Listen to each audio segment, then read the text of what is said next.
Hey guys, it's HarleyTBS here.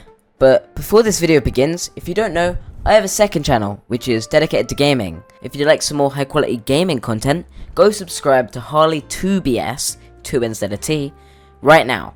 Please, I really need the support. If you subscribe there, it would mean a lot, and we're aiming for 1k subs by New Year, so if you haven't already, press subscribe on this channel too for 7k. Come on, because one singular person is not subscribed to a channel, and if that's you, you better fix it right now, I swear. If you did not know, in a few days, the game Yandere Simulator, which I've spoken about here a little too much according to the comments which call me a milker, will be released. Oh, shit, never mind, I misread the script. Never mind.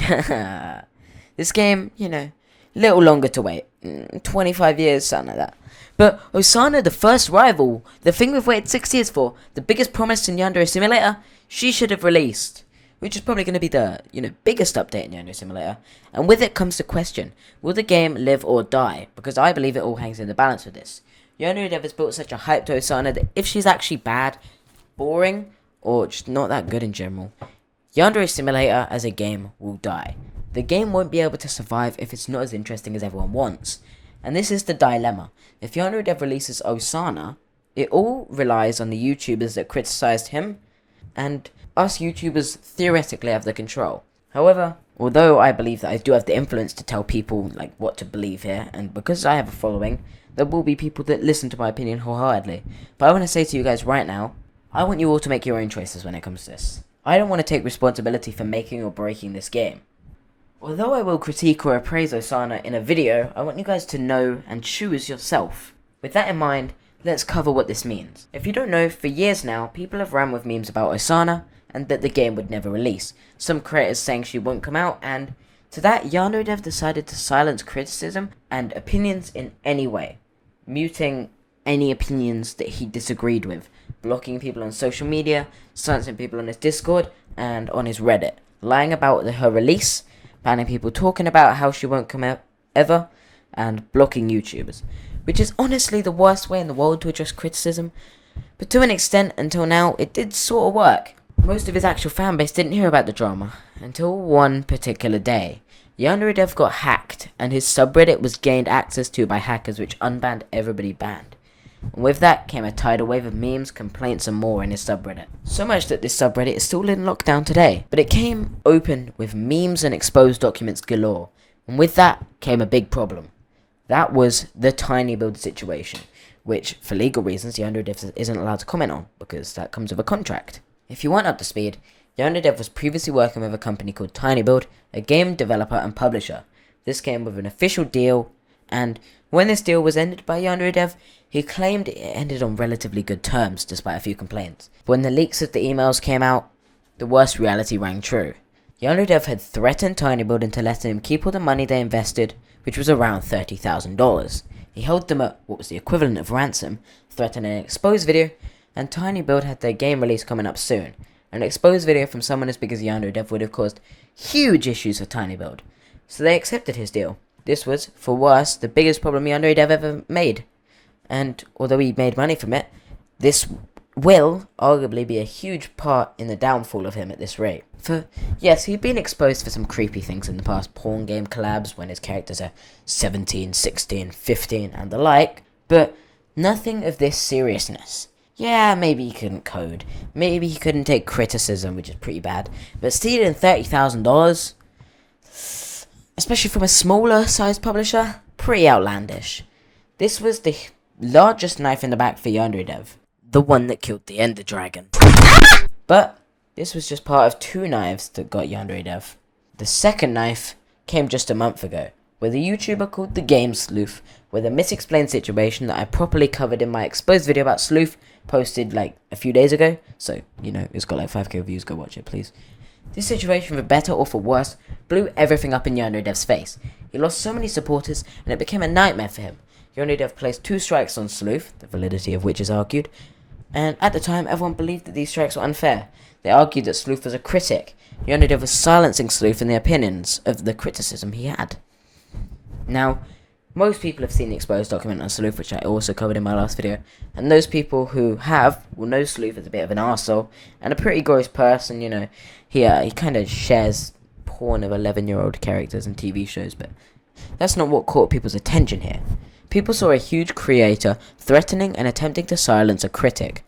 Despite whether the strike was valid, Sleuth never really mentioned the video's strike, when some of his videos definitely weren't fair use. And Sleuth claimed, or played it off as, if he was held ransom by Yandere, with the threat of a third strike if Sleuth made another video on Yandere. Whether this was true or not, the public trusted Sleuth, and YouTubers like Some Ordinary Gamer started blasting him with their problems, calling him out, and literally targeting him with threats of a follow-up video when they heard of this. This drama was huge. Yandere was in deep shit, and he was losing support by the day, to the point where his Patreon dropped below $2,000, which was a huge decline from the previous $4,000 a month he was receiving on Patreon. He was deep in water, and he knew it. He never really addressed the situation, except to me and potentially on private calls with other YouTubers. So basically everyone trusted Sleuth and did everything to call out Yandere. Even I at the time trusted Sleuth and went for Yandere. And this whole situation was probably the biggest knife in the back of Yandere. But back to Osana. Yandere recently released a blog post about her. This blog post read as follows. She's done! It took a lot more time than expected, but I finished testing every one of Osana's features and confirming that everything works the way it's supposed to. Fixed every bug I was able to find, fixed every exploit I noticed, and fixed anything I saw that looked janky. It's such a relief to finally get past this stage of development. When I release the first build that contains Osana, it's certain that people will discover bugs that slip past me. However, I've confirmed that it is possible to complete every one of InfoChan's schemes and complete every one of Osana's elimination methods. So even if there are still bugs buried somewhere in there, there should no longer be any bugs to prevent progression or completion of objectives. I have removed all anti-Osana countermeasures that prevent Osana from spawning in public builds, and that means I am now physically incapable of releasing a build that lacks Osana, since all the "don't let Osana spawn" code is removed. The next build I'll release is guaranteed to contain Osana in it, because no other option exists. Now this is a very bold statement, but it's going to be impossible for him to go back on his word now, so it's more likely Osana will release... I've got a nosebleed. So it's more likely Osana will actually release soon. And with his promises ringing true, with the updated Trello representing the claims he's made, it seems Yandere really is about to release Osana. And from the promise he's made in his statements, it's likely to be a very big change in the game, including new assets for Yandere-chan, lots of bug fixes, the whole rivalry stuff, a bunch of lore in the game, updated UIs, and so much more. A huge, huge improvement, and potentially a really, really, really good build depending on what happens here. I honestly hope this is the case, because I used to be a fan of Yandere Simulator since as long as 6 years ago, really. I honestly want to see this game succeed, okay? I might be critical of Yandere, I might believe he's a shit person, but I don't believe that is valid for me to not want him to succeed. I actually want to see him finish this game. So, to end this video, I want to give Yandere my wishes of good luck. I honestly hope Osana works out for you, and despite the controversy, you can still be the underdog that achieved their goal and pulled off Osana. I've spoken to you in calls, and you don't seem as bad as people are making you out to be. It seems more in line with the choices you've made. I hope that you're managing to succeed in creating Yandere Simulator, and I hope you learn from your poor decisions and don't make any choices that will cause even more problems for you. It seems you're in your last warning with the public.